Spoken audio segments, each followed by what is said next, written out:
otherwise I get told off for forgetting to record things. So if any of you do have questions as we go along, then feel free to use the chat function. We're going to take questions in turn, so I'm going to try my best to answer those questions as we go through. But if I can't, then at the end of the slides are our respective email addresses. Many of you will have my email address already. So do feel free to get in touch with us after the seminar. I say this every time. I personally operate a very sort of open door policy, and I'm sure that's a policy that Aravic and Sophie also adopt as well. At King's Chambers, we are specialists in court of protection work. Sophie and Aravic are well versed in health and welfare matters and are certainly getting to grips with the property and affairs cases. And I personally specialise solely in property and affairs and also probate and property work. So let's get cracking with the first question. So we're going to start with Aravic. Thank you, Faye. Good afternoon, everyone. Thank you for joining. We had some very interesting questions. So question number one is, due to safeguarding issues, a situation has arisen where there is a deputy for property and affairs and an LPA for property and affairs. Can they coexist? So in principle, yes, they can. The circumstances where that would be the case would be where, for example, the lasting power is limited to financial matters not covered by the deputyship, or the other way around. In practice, it would be probably cumbersome to operate. It could lead to friction, difficulties. From the legal perspective, I would say that the court just needs to ensure that there is no overlap in the authority granted. Now, this particular question refers to safeguarding. Now, I presume that the reference is to a safeguarding into the conduct of an attorney. Now, if there is a concern about conduct of an attorney, so for example, they're not acting in P's best interest, my advice would be not to seek a concurrent appointment so that you don't end up with the situation where you have a deputy and an LPA, but instead consider inviting the court to consider the power to revoke the LPA and take that route instead. Faye, Sophie, is there anything that you would like to add? I'd echo what you say, really. I mean, I personally haven't come across a situation where there is a concurrent finance LPA and a deputyship. I've been asked about it before, and I've always come to the same view, that, as Aravic says, you can't have the concurrent powers that go to the same authority. And I sort of come to the view of, well, a finance LPA, as they generally are, unless of course you've got any restrictions, which some of them may well do, is relatively broad. And is probably wider than the powers conferred by most deputyships. So if you've got as a starting point just your standard lasting power of attorney, then I really question what additional authority a deputyship order could go to. And so I'm personally interested to know what the safeguarding issue was here, because it makes me think, has a deputy been appointed because there was a safeguarding issue with the attorney and the finance attorney in LPA? And if that were the case, then my usual approach there is to seek removal of that attorney on the ground that they're not suitable. And if they're the only attorney, then that would have the effect of getting rid of the LPA. So it seems strange that there is this deputyship running alongside the LPA. But in principle, as Aravic says, they can coexist, but what they can't do is go to the same authority, so they can't conflict. So if you've got an LPA, the deputyship has to deal with things that the LPA isn't dealing with. But I do struggle on a practical level to see what that actually might cover. So, but presumably there is something in this particular circumstance that's led to that situation. What do you think, Sophie? I mean, yeah, I just would echo what you've both said. And I think all I would add is as well, you know, when you're making an application for a deputyship, whatever the situation might have been, it would be unusual that the court wouldn't have been made aware that there was an LPA anyway, which I think is another reason why I'm not entirely sure how this particular scenario would have, you know, played out. And maybe it is the case that they have different authorities, the LPA and the deputy. But I think, you know, that's something perhaps to take away, is that, you know, if you are making such applications, it is, you know, proper to make the court aware there is an LPA, and that would perhaps remove such a situation arising as it seems to be in this case. Yeah, and I just concluding that there is, I think it's off the top of my head, I think it's section 16 of the MCA. There is an express provision within there that sets out that the deputyship's authority cannot conflict with an LPA that was granted by the donor. So if you're ever sort of looking for an authority to, you know, put that point to the other side or something like that, then just have a look at that section. So on to question 2, and I'm going to be dealing with this. Firstly, P's parents are in the process of a divorce. There are likely to be family contact proceedings. P's parents cannot afford legal representation. P has a large clinic award, brackets several million. Can his monies be used to fund the parents' legal fees in the family proceedings?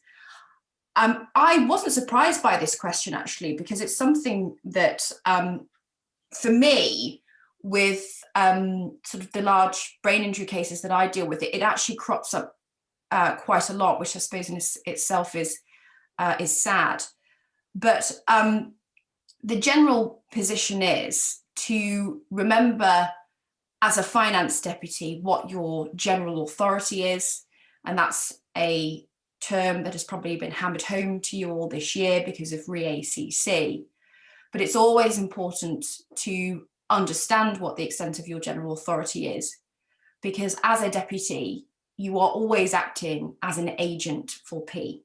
So anything you do that is outside your authority is prima facie in breach of trust, and on a practical level, you're not going to get paid for it. So does P's parents' legal fees, so the legal fees of a third party, do they fall within a deputy's general authority? Well, the starting position is no, they don't, on the standard deputy order that comes out of London. And this was one of the issues that Hilda touches on in re-ACC, because she dealt with the parents of one of P's in one of the cases of their legal fees of the PI claim. So prima facie, you cannot pay the parents' legal fees. What you will have to do is seek an extension of your authority. So you will have to make a specific application to do that, presuming you've come to a conclusion that it's in P's best interest to pay his parents' legal costs.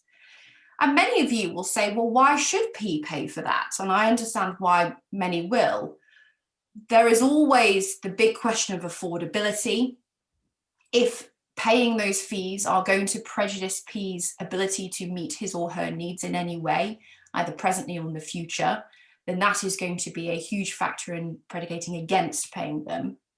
But it's also important, I think, to remember it on a sort of human level. Who is going to be one of, you know, the victims of those contact proceedings? And very often they are fraught with hostility and emotion, and that can affect P and their siblings in the home. And so for me, there really is always a case for thinking about whether it's P's best interest that their parents can come to an expeditious and favourable outcome on these types of issues. And in order to do that, having legal representation is really important, because it can achieve an outcome in a much better fashion than if people are representing themselves. So for me, there is always a case to think about whether it's in P's best interest. And I have certainly seen in my own cases the Court of Protection approving these types of requests. So if you do come to that view and it's affordable, then certainly think about it. What you'll need to do is you'll need to get information from the parents' proposed lawyers about the stage of those proceedings, what's likely to happen, what the costs of the various stages are going to be, because you'll need to put out in your application the likely costs, because that's obviously going to be a material feature. And it may well be that the court only allows you to take it to pay to a certain stage, and then you revisit it at a later point.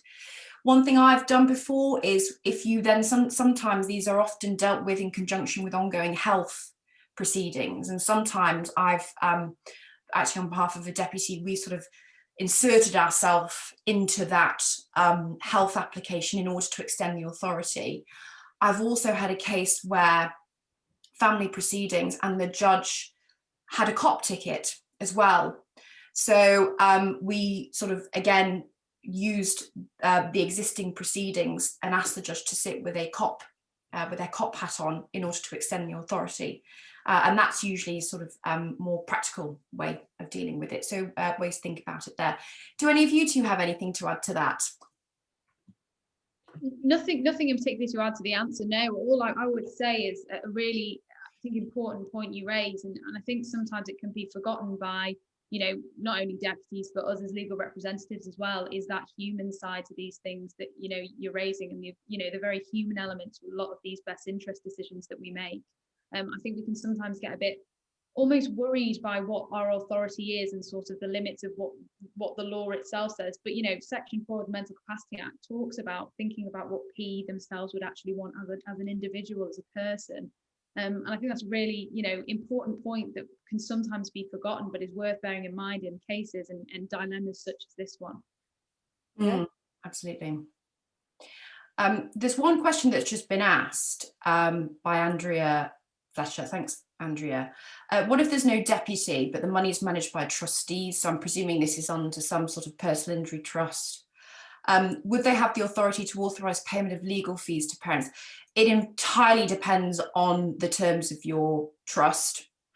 Whenever you have a settlement, the starting point is always the trust deed. So without being able to see it, I wouldn't seek to give a definitive answer. But I deal with a lot of OH and Craven type cases advising on personal injury trust. So I know the stock terms that they usually have, and they are very often what we call the bare trust, which is where the settlement is effectively held absolutely for the child or the vulnerable adult.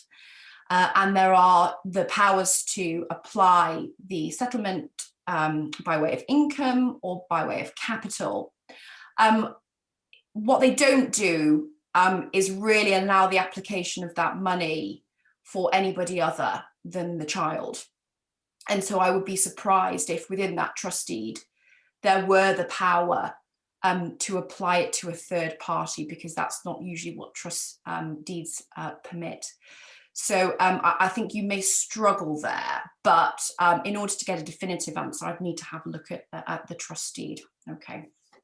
Right, so moving on to the third question, and I think this is Sophie, isn't it? Yeah, question 3 is, should deputy fees in financial assessments always be disregarded as disability-related expenditure when local authorities are undertaking financial assessments in care homes, or indeed any other financial assessments? I think this answer could apply to.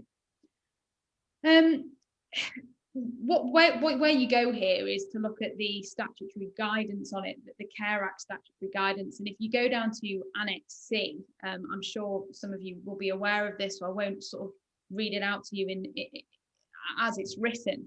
But the essence of it is basically this: when it comes to disability-related expenditure and undertaking financial assessments, you have to disregard expenses that are essentially incurred as a result of the mental impairment or a person's disability.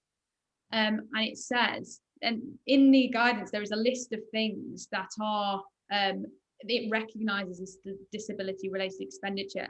And it's correct that deputy fees is not included in that list. But the guidance itself is specific in that it says this is not an exhaustive list.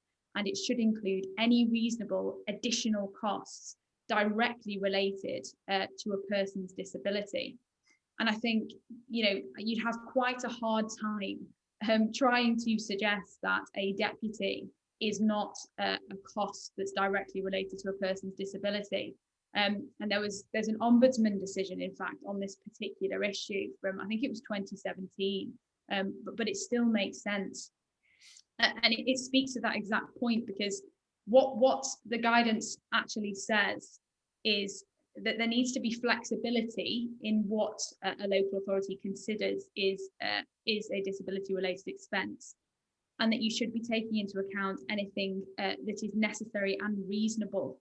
And that was the key point the ombudsman raised, is the local authority in that case who had said deputy costs shouldn't be included in disability related expenditure hadn't actually provided any reasoning of why it wasn't a reasonably incurred cost. So I think in the most prescriptive sense, no, they won't always be disregarded as disability related expenditure. But I think you're going to have a hard time as a local authority proving that it's not a reasonably incurred cost that's directly consequent to someone's disability.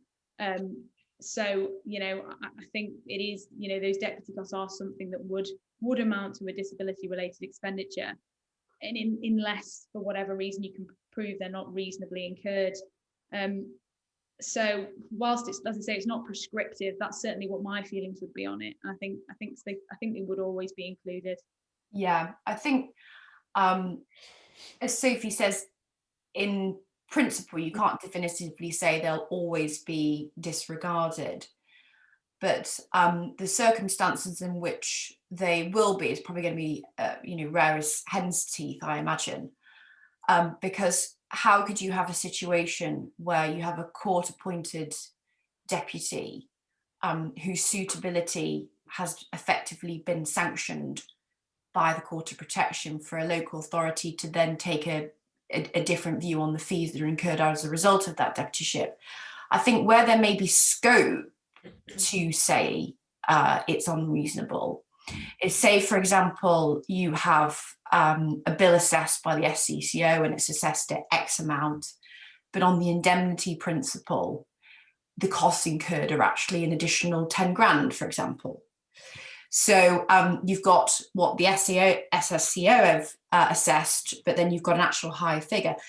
And then the deputy tries to set that against it. I can see sort of maybe those kind of situations, or if you've got a lay deputy who tries to put in some bizarre expenses or something like that, some sort of Rolex watches or things like that, where it's clearly unreasonable, putting it charitably.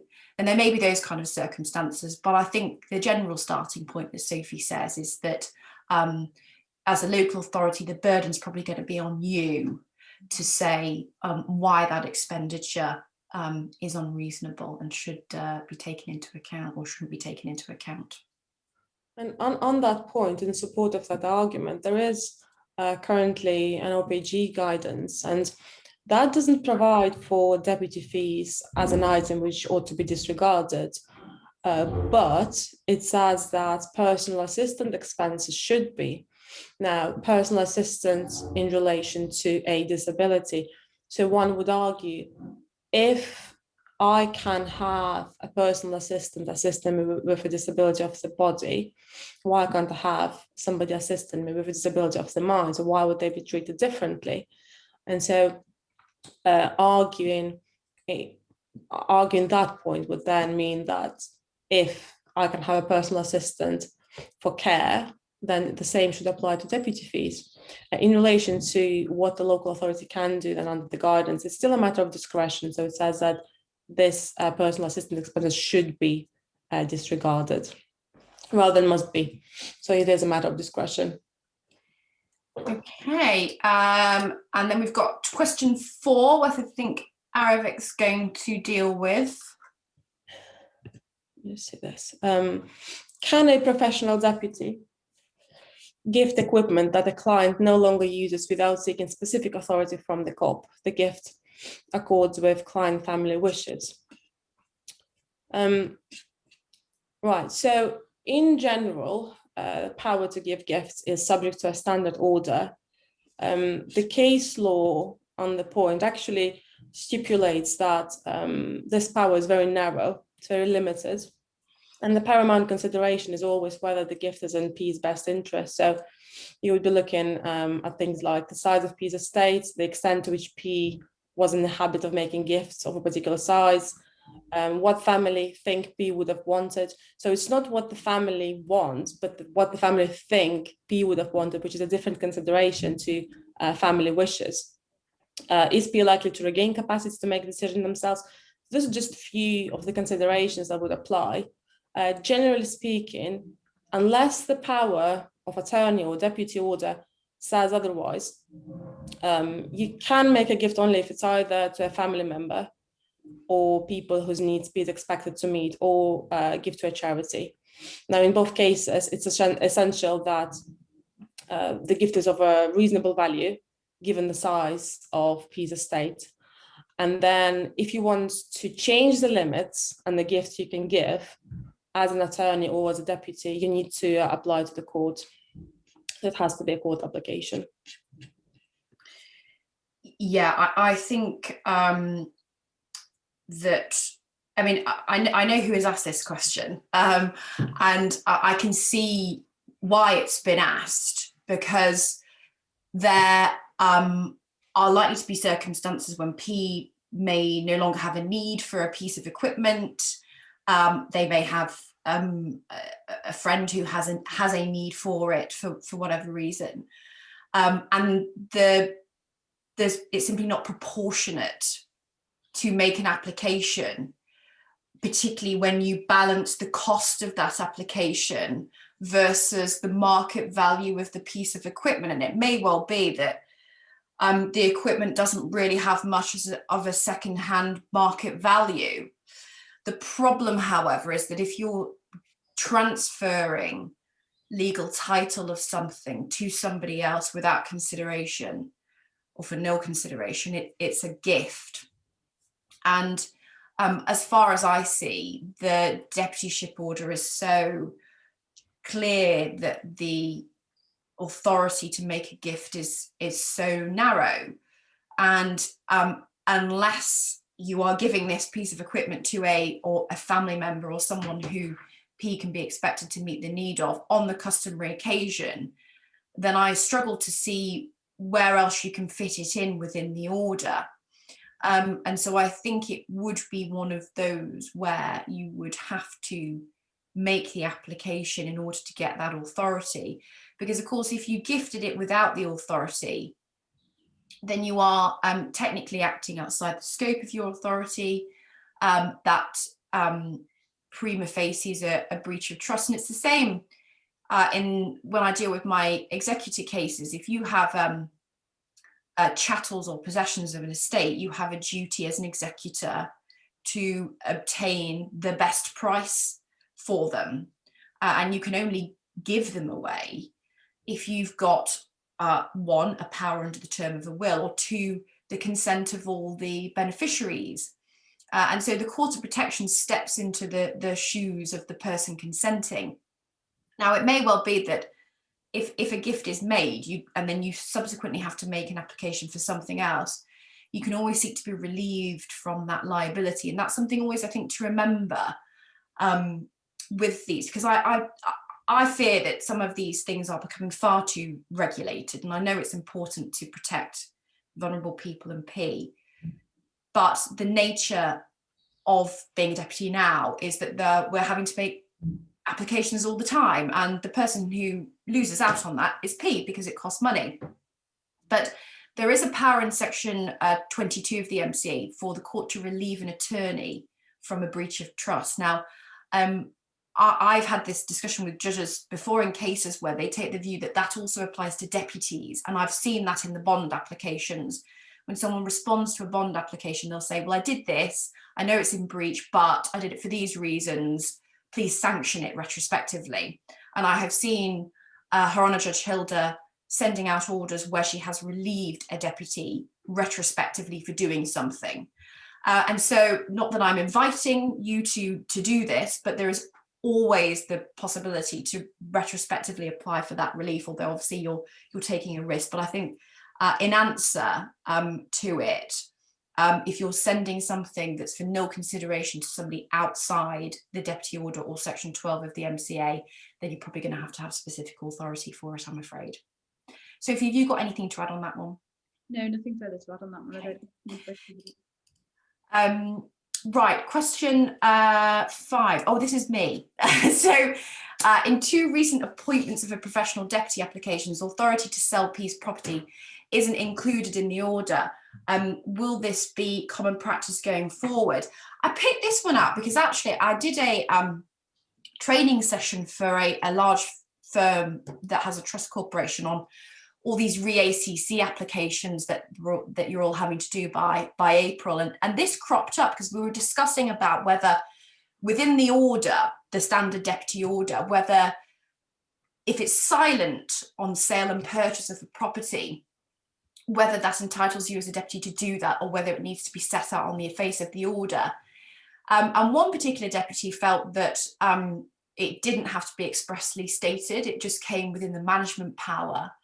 Whilst another deputy felt that it did, and she told me about some orders she's recently seen from the COP in London, where it says expressly you cannot sell or purchase without the authority of the COP. So making it clear that you need to make that extension application, which again is just further cost to pay, because depending on the type of case you're dealing with, but especially deputies that are managing individuals with brain injuries, it's almost always the case that you will purchase a property for P at some point.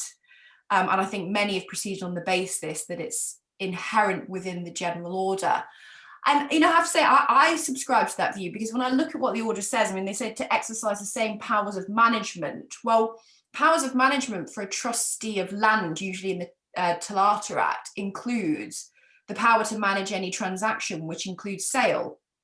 And so my interpretation of that order is that it does include it, but I think the way things are panning out now is that the COP in London is envisaging that there has to be it has to set it out in black and white now, that you can sell the property or you can purchase the property.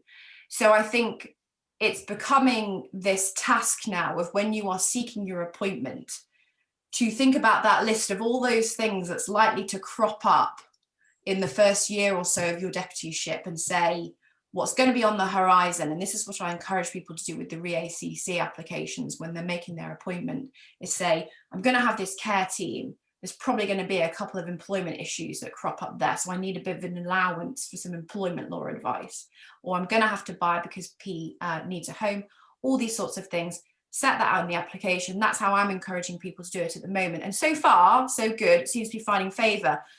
You've obviously got a line to draw, because like anybody's life, P's life will change depending on a number of factors. And one individual asked me the other week that she was making an application to become a deputy, and P had just started to cohabitate with a young lady, and she thought that they were probably going to get married at some point. So she said to me, you know, should I be including authority at this stage for prenups and things? And I felt, well, that was just a bit too remote at this stage, because, you know, hadn't even proposed to her yet.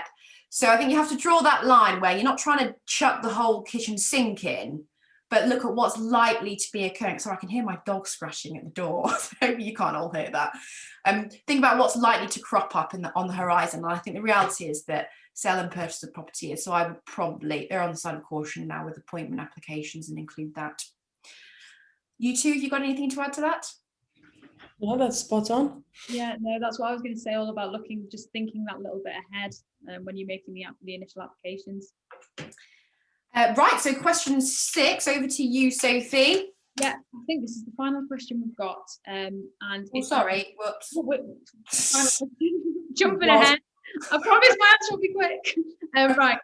I am a professional property and affairs deputy. P's landlord has issued a claim for possession on his flat on the basis he is in breach of covenant. The flat is full of rubbish. P is self-neglecting through hoarding. despite requests, the local authority has not done anything.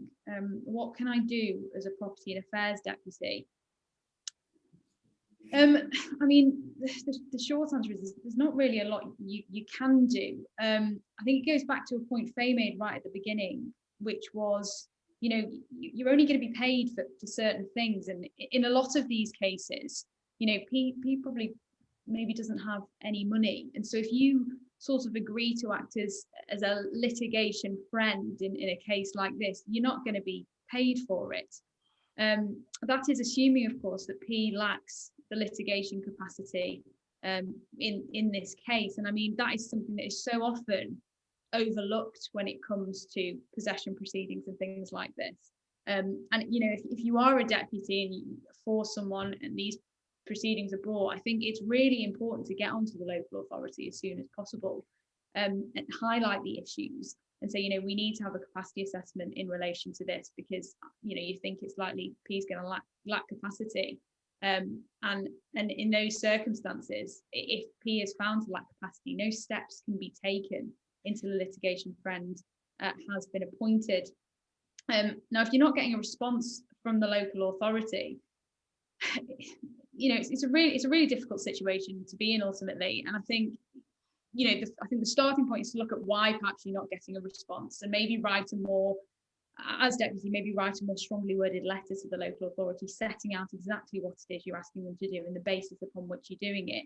Chances are, if you think P lacks capacity, and in a situation such as this, where there's evidence of or certainly someone's raised the issue of self-neglect and the potential hoarding issue, you know, there may be needs that need to be met under the Care Act. The local authority may have a duty, you know, and I'd be looking to set all this out to the local authority.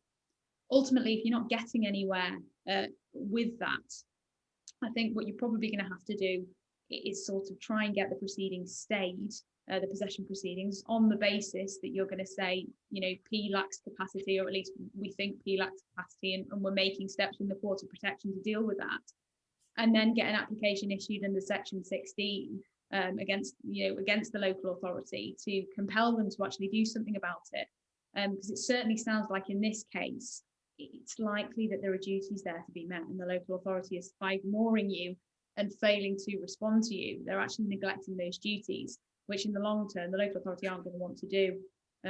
So, you know, that's why I think the first instance I'd write that letter which sets it all out to them, because that might be enough to sort of, you know, kick them into action, if you like. Otherwise they could be facing all sorts of issues if they're not meeting needs, you know, ombudsman, judicial reviews and what have you. So I think that would be my approach to it. Strongly worded letter. If you're not getting anywhere, get the proceedings stayed, the possession proceedings stayed, because you highlight to the judge you think there's a lack of litigation capacity, and then go down, make a Section 16 application, and try and, you know, compel the LA to get involved, seek some directions for that in this case. Yeah, it's sort of the invidious position that P&A deputies can find themselves in, actually, where, well, the starting point is that the line is drawn very firmly between health and welfare and property and affairs and the Court of Protection. And if you are a property and affairs deputy, then, as you know, you can only stick to property and affairs matters. But there is a discrete gap where you are expected to take steps, and that is if there is a health and welfare issue that the relevant statutory body isn't doing anything about, then you as property and affairs deputy have a duty to take a step to bring that to the Court of Protection's attention. And this one, I mean, I'm presuming that on the sort of relevant decisions that P here lacks litigation capacity and about hoarding and you know, those kind of welfare issues. So presuming that, then Sophie's absolutely right. In the civil proceedings, you cannot take any step anyway against someone who lacks capacity until the appointment of a litigation friend. Now, as a deputy, you are first in line to be appointed by the civil court, but that's subject to your consent. And sometimes you get panel deputies who they have to take the good with the bad. Sometimes they get the cases where there is no money. And so it may well not be feasible for you to act as a litigation friend in the civil proceedings. But even if you were going to, again, remember, you need an extension of your authority within the Court of Protection. But if the relevant statutory body isn't taking the steps that you feel they should be doing, then you as deputy have the obligation to make that application for directions and to bring it to the court's attention. I've had a number of these applications recently where, for reasons that I just don't understand fully, the local authority just didn't do anything, and we put them on various cost warnings. And so you have what happens in these, you then have the first hearing, and the judge will then effectively add the local authority as a party, kick you as deputy out, and then there's potentially a cost argument to be had. And this is something that I always advise deputies to set out in the correspondence, to say, if you don't do something about this situation that's emerging, and we have to bring this application, then we don't think P should pay for it. And that we'll be seeking our costs from you. And on certain occasions, I've been able to do that, but it's right to put that out in correspondence. So for those of you here that are from local authorities, if you do receive those letters from deputies, it's better to engage with that early on rather than leave it, because also I have seen some judges really go for some local authorities at these hearings and explain why things were ignored. And obviously the pressures of work and of COVID and everything at the moment's made things very, very difficult.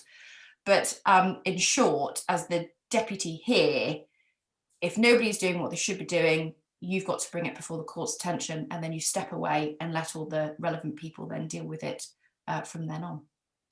Aravik, have you got anything you want to add to that? No, not at all. Great. Well, I think that is the end of it. Thank you all for attending. It is being recorded. So what I always do is I send out the slides and send out the link to the recording afterwards. Those are our various emails. If you have any questions about any of the things we've discussed, or if you want to discuss any other matters that you have either formally or informally, then do not hesitate to get in touch with any of us. And I hope you will have a pleasant evening, and thank you.